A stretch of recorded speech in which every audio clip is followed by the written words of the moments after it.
हिंदी का पेपर हो गया, लास्ट तुम्हारा पेपर बचा हुआ है बोर्ड का, और लिटरली तुम ये मान के चलो कि इस वीडियो को देखने के बाद तुम्हारे 100 में से 100 आने वाले हैं, अगर इंटरनल में फुल मिले होंगे तो, क्योंकि तुम्हारे भाई की एसएसटी बहुत ज्यादा स्ट्रांग थी हमेशा से। मैंने इवन 12th में भी वो इकोनॉमिक्स वगैरह पढ़ी थी, तो उसमें भी कहीं ना कहीं तुम रेजोनेट कर लो कि वो एसएसटी ही थी, और उसमें मेरे 96 के आसपास मार्क्स आए थे। तुम समझ लो, मैं जो तुम्हें बताने वाला हूं ना, तुम क्रेजी होने वाले हो। ठीक है, ज्यादा टाइम नहीं लूंगा, 5-6 मिनट से भी कम ही ट्राई करूंगा, ज्यादा फालतू की बातें ना करूं।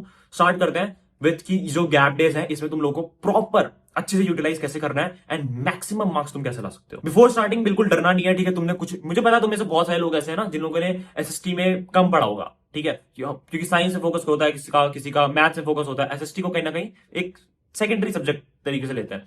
अब देखो करना क्या है, मैं तुम्हें एग्जैक्ट स्ट्रेटेजी बताता हूँ गैप डेज की। फर्स्ट ऑफ ऑल तुमने ये सुना होगा कि भाई एनसीईआरटी बहुत ज्यादा इंपॉर्टेंट होती है, जो कि होती है, लेकिन तुम में से बहुत सारे ऐसे लोग होंगे ना जिन्होंने हमेशा पूरे, क्योंकि अब टाइम ही ऐसा आ चुका है कि हम लोग यूट्यूब से पढ़ते हैं या फिर ऑनलाइन पढ़ते हैं, बुक्स खोलना बहुत रेयर हो चुका है।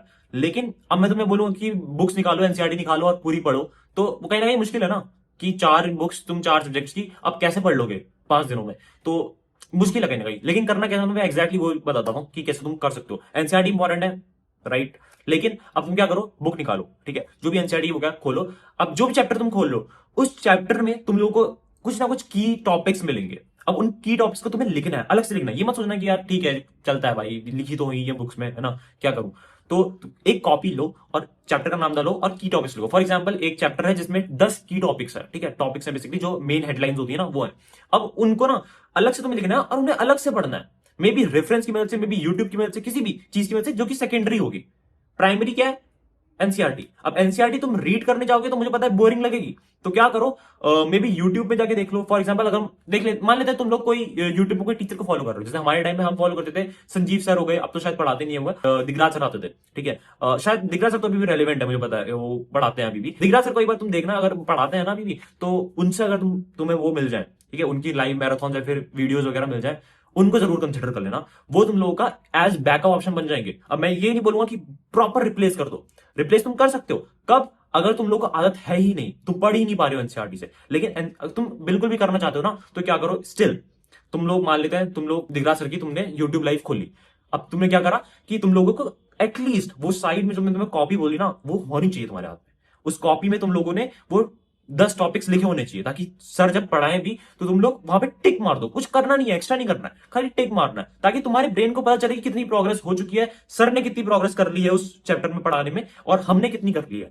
वो एक ट्रैकिंग जब चलती रहेगी ना, तो तुम रैंडमली नहीं पढ़ रहे होगे, तुम लोग सिस्टमेटिक वे में पढ़ रहे होगे। क्या करना है, एनसीईआरटी निकालनी है, की टॉपिक्स को लिखना है, और उन टॉपिक्स को सेकेंडरी सोर्स से पढ़ना है, मे बी रेफरेंस बुक से, मे बी यूट्यूब से, ठीक है, दैट्स इट। और दिगरा सर तो है ही भाई, एक्सपीरियंस टीचर है, हमारे टाइम से पढ़ाते आ रहे हैं। लिटरली अगर मैराथन वगैरह अभी भी करा रहे हैं ना, वो तुम्हारा पूरा सेट हो जाएगा भाई, ठीक है, एक बार चेकआउट कर लेना उनका। अच्छा, अगर तुम लोगों को ना कोई ऐसा बोल रहा होगा कि यार प्लान बनाते हैं कि डे 1 पे तुम्हें ये करना है, डे 2 पे तुम्हें ये करना है, डे 3 पे करना है, नहीं, तुम्हें क्या करना है ना, तुम लोग खुद से जो तुम्हें सही लगे, मे बी अगर तुम किसी टीचर को फॉलो कर रहे हो तो या तो उनका ही चीज फॉलो कर लो, या फिर तुम लोग क्या करो ना, अपने हिसाब से बना लो कि ये करूंगा, मे बी डे तुम 4 या 5 दिन जितने भी तुम्हारे पास हैं, तुम सब में या तो बराबर पढ़ रहे हो।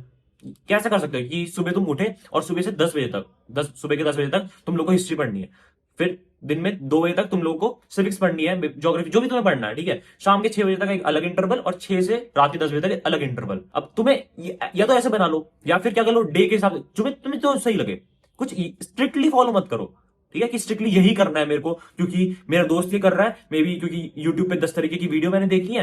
अब उसमें तो कोई अलग बता रहेगा ना, कोई यही वाला बताएगा कि इंटरवल्स में डिवाइड कर लो, कोई बोलेगा कि डे 2 दिन इसको दो, 1 दिन इसको दो, तीसरा दिन इसको दो, ऐसे, ठीक है, तो सबका अलग अलग होता है, अपने हिसाब से डिसाइड करो तुम किसमें कंफर्टेबल हो। अच्छा, अब जो मैं तुम्हें बात बताने जा रहा हूँ ना, वो लिटरली गेम चेंजर है भाई, गेम चेंजर। तुम इसके लिए, अगर तुमने सब्सक्राइब नहीं किया चैनल को, तो तुम इसके लिए सब्सक्राइब भी कर दोगे। ऐसी चीज तुम बताने जा रहा हूँ क्या, तुम्हें सब बोलते होंगे भाई कीवर्ड्स, या फिर इंपॉर्टेंट डेट्स, डेफिनेशंस, ये सब वगैरह, जो कि मुझे पता है बहुत ज्यादा इंपॉर्टेंट होती है, क्योंकि मैंने खुद ही बता रखी है, लेकिन रिपीट नहीं करने आया हो ना, क्योंकि तुम इस चैनल पे अगर गेट की पढ़ करते आ रहे हो इतने टाइम से, कुछ अलग देने का तो बनता है मेरा। क्या अलग, देखो, एनसीईआरटी में हर चैप्टर के बाद कुछ क्वेश्चंस होते हैं, और वो हम हमेशा इग्नोर करते हुए, हर क्लास में इग्नोर करते हुए आए नहीं आए, हम रेफरेंस से पढ़ रहे हैं, यूट्यूब वीडियो से पढ़ रहे हैं, पीवाईक्यूज लगा रहे हैं, सैम्पल पेपर्स लगा रहे हैं। उन क्वेश्चंस पे तुमने करे नहीं करे, सच बताना। अगर मे बी हाँ ठीक है, क्लास होमवर्क दिया होगा, या फिर क्लास में जो है वही क्वेश्चंस तुम्हें नोटबुक में अपने करने हैं, वो अलग चीज है।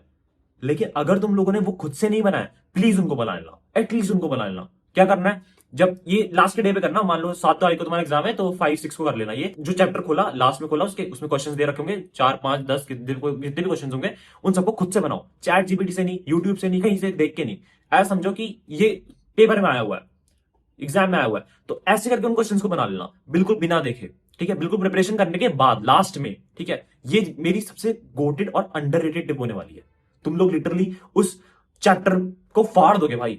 और हिस्ट्री में याद रखना, मैं तुम्हें एक चीज बता रखी है बहुत इंपॉर्टेंट, कि देखो 3 पार्ट्स में होता है, कोई भी इवेंट हुआ होगा ना हिस्ट्री में, तो क्या हुआ होगा, एक हुआ होगा कि कॉज क्या था उस इवेंट का, सेकंड इफेक्ट क्या आया उस, ठीक है, क्या मतलब किस तरीके से वो चीज सॉल्व होनी शुरू हुई या फिर जो भी उसका इफेक्ट हुआ, थर्ड रिजल्ट क्या आया, फाइनल रिजल्ट क्या आया। फॉर एग्जाम्पल रिवोल्ट हुआ तो किसकी वजह से हुआ, ब्रिटिशर्स ने कुछ ना कुछ छेड़खानी करी है, उसकी वजह से हुआ। उसके बाद इफेक्ट क्या हुआ कि सब लोग भड़क गए, रिवोल्ट करना शुरू कर दिया।